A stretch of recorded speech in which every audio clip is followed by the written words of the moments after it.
At 18 years old, Noah Turner owned exactly two things: a worn backpack and a sleeping bag with a hole near the zipper. Everything else had disappeared. His father died in a construction accident when Noah was 11. His mother struggled for years to keep their small apartment. Then she became seriously ill. Hospital bills swallowed every dollar she earned. When she passed away, the landlord gave Noah 30 days to leave. There were no close relatives, no inheritance, no one offering a spare room. By the first snowfall, Noah was homeless.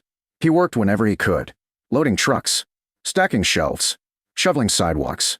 Every paycheck disappeared into food. Winter came early that year. The nights became brutal. One evening, an old mechanic named Earl noticed Noah sitting outside a convenience store. "You got somewhere warm tonight?" Noah forced a smile. "I'll figure something out." Earl studied him for a moment. "I know a place." The next morning, they drove to an abandoned bus yard on the edge of town. Dozens of rusting school buses sat behind a broken chain-link fence. Most had been stripped for parts. One yellow bus stood alone beneath a line of frozen cottonwood trees. Its tires were flat, windows cracked, but the roof remained intact. Earl handed Noah an old key. "The district forgot this 1 year ago. You sure nobody wants it?" Earl chuckled. "They've been trying to scrap it for ages." Noah climbed aboard. The inside smelled of dust and old vinyl. Seats remained bolted in place.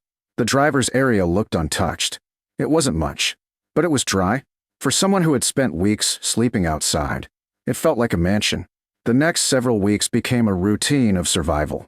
He sealed broken windows with plywood, insulated gaps using discarded blankets, built a tiny wood stove from an old steel drum. Each evening he returned after work. The old school bus slowly became home. One afternoon, an elderly woman walking her dog stopped nearby. "You living in there?" Noah smiled awkwardly. For now. She looked thoughtfully at the bus. "My husband drove that route for 30 years. "Really?" She nodded. "He always said that bus carried more stories than people." Before leaving, she quietly added, "Funny thing." "What?" "Several companies have tried buying that old bus." Noah laughed. "This bus?" "They even offered the school district money after it was retired." "Why?" She shrugged. "They never said." 3 days later he found out. A black SUV rolled into the abandoned yard. A sharply dressed man stepped out. "My name is Victor Sloan." He smiled professionally. "My company would like to purchase this bus." Noah looked around. "This one? I'll offer $200,000. Noah stared. "For a junk school bus?" "Cash." "No." Victor remained calm. "If you reconsider." He handed Noah a business card. "Call me." Then he drove away.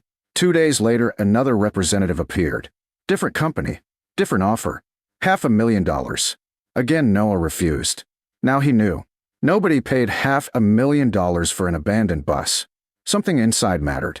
That evening, Noah searched every storage compartment, every seat, every overhead panel. Nothing. Just before midnight, he noticed the last bench seat felt unusually solid. Unlike the others. He knelt beside it. The mounting bolts looked newer. Curious, he removed them. The seat lifted slightly. Hidden beneath it rested a steel panel with an old brass handle. His heartbeat quickened. He pulled. The panel opened. A narrow ladder descended beneath the bus. No way. He grabbed a flashlight. The ladder led into a concrete tunnel, far deeper than the bus should have allowed. He climbed down. The tunnel opened into an enormous underground chamber. Noah froze.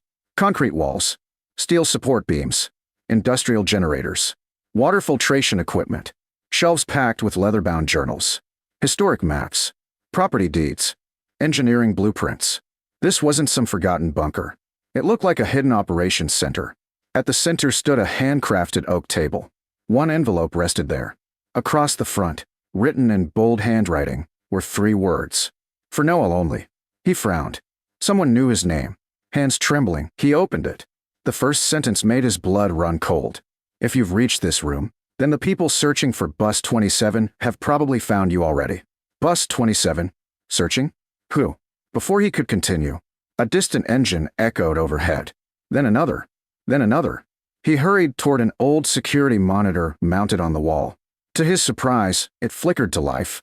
Outside the abandoned bus yard, 3 black SUVs had just entered through the broken fence. 6 strangers climbed out carrying surveying equipment and locked document cases. and they were already walking toward his school bus. Noah's pulse pounded.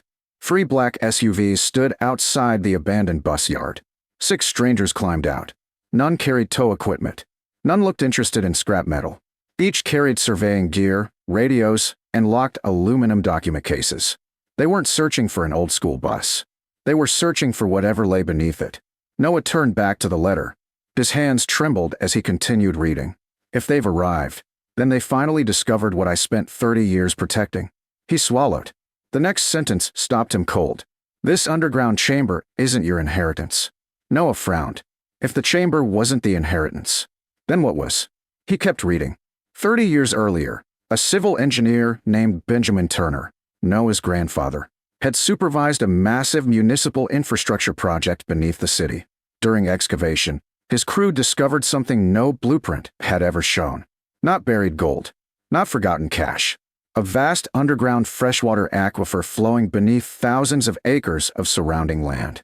The water was exceptionally pure. Benjamin immediately realized its importance. As droughts slowly spread across neighboring states, investment firms quietly began purchasing abandoned industrial land around the city through shell corporations. They weren't buying warehouses. They weren't buying bus yards. They wanted ownership of the underground water rights. Benjamin refused to cooperate. Instead, he secretly acquired the abandoned bus depot and several adjoining properties through a conservation trust. Then he built the underground archive. Every engineering survey, every property deed, every water right agreement, every document exposing decades of fraud. Everything remained hidden beneath one forgotten school bus. Because nobody would ever suspect it. The letter continued. I chose bus 27 because thousands of children rode it. People remembered the bus. Nobody questioned why it stayed behind. A folded appraisal report slipped from the envelope. Estimated value of the Turner Conservation Trust. $327 million. Noah stared silently. $327 million. Not because of the bus. Because the trust legally controlled one of the largest protected freshwater reserves in the region. Above him came the sound of breaking glass. The strangers had entered the bus. Time was running out. Benjamin's letter continued. The trust belongs only to the heir who chooses to preserve the future before enriching himself. Noah smiled faintly. Without realizing it, he had already passed the test. Instead of stripping the bus for parts or selling it for quick money, he had repaired it simply because he needed shelter. The next pages contained original deeds, historic engineering surveys, environmental agreements, maps showing every protected property. Everything had been preserved with extraordinary care. Then Noah noticed another envelope. Smaller. Addressed simply. My grandson. He opened it. Noah, if you're reading this, then life probably became harder than any child should ever endure. His throat tightened. After your father died, I wanted to take you in. But the people trying to steal these records already knew who I was. The safest way to protect you was to disappear. Noah leaned against the table.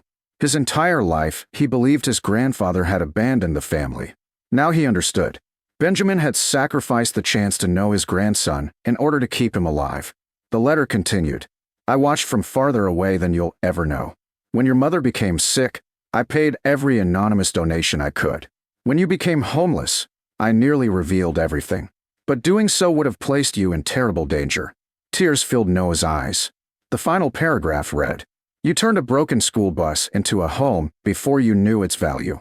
That tells me you value people more than possessions. That's why this belongs to you. A loud shout echoed through the chamber. He's down here. Find those files. Benjamin's final instruction appeared at the bottom of the page. Leave through the maintenance tunnel. A detailed blueprint pointed toward a concealed exit behind the filtration system. Noah quickly packed every deed, survey, journal, and legal document into waterproof carrying cases. He hurried toward the rear of the underground archive. Behind several massive filtration tanks stood a heavy steel wheel. He turned it with both hands. A hidden concrete wall slowly slid aside. A narrow tunnel stretched into darkness. Cold air rushed toward him. Behind him another voice shouted, The records are gone. Stop him.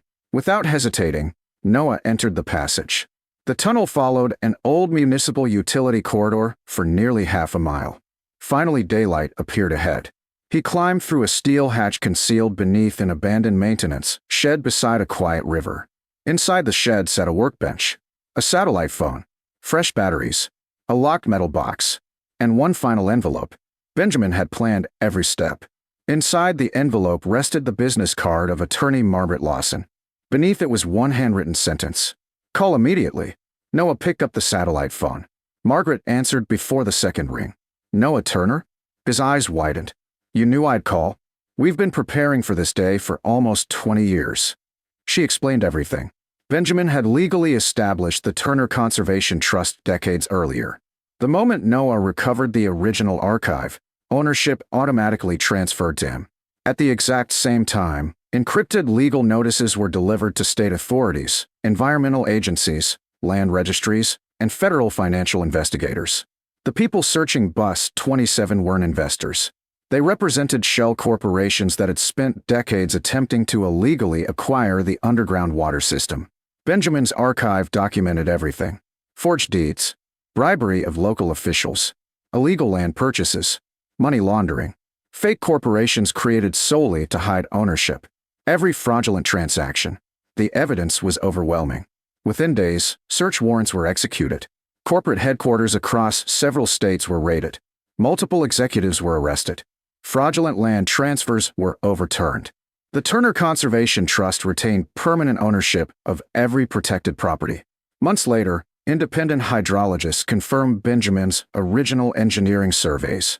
The underground aquifer was one of the largest untouched freshwater reserves in the entire region.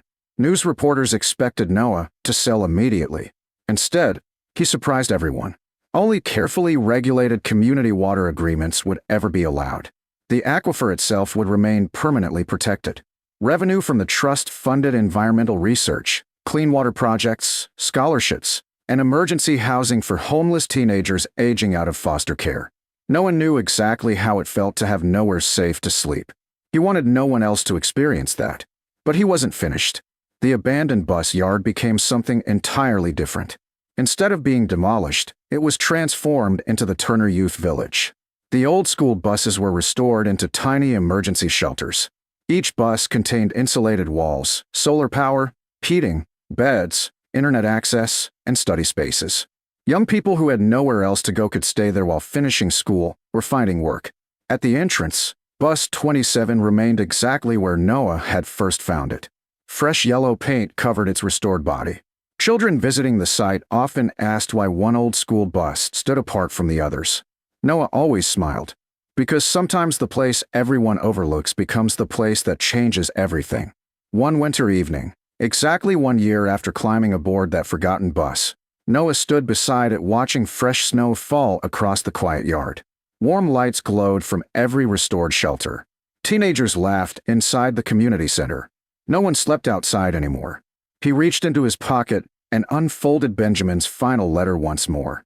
This time he smiled instead of crying. Most people believed he became wealthy because he accidentally discovered a hidden chamber beneath an abandoned school bus. That wasn't the real story. The bus wasn't the treasure. The underground archive wasn't the treasure. Even the Conservation Trust wasn't the greatest inheritance. Benjamin Turner had left his grandson something far more valuable. A purpose. A family legacy built on protecting others instead of exploiting them. And proof that the most forgotten places often hide the greatest opportunities, not just to become rich, but to change countless lives. For an 18-year-old who once believed the world had forgotten him, an abandoned school bus became the first place that truly carried him toward a future.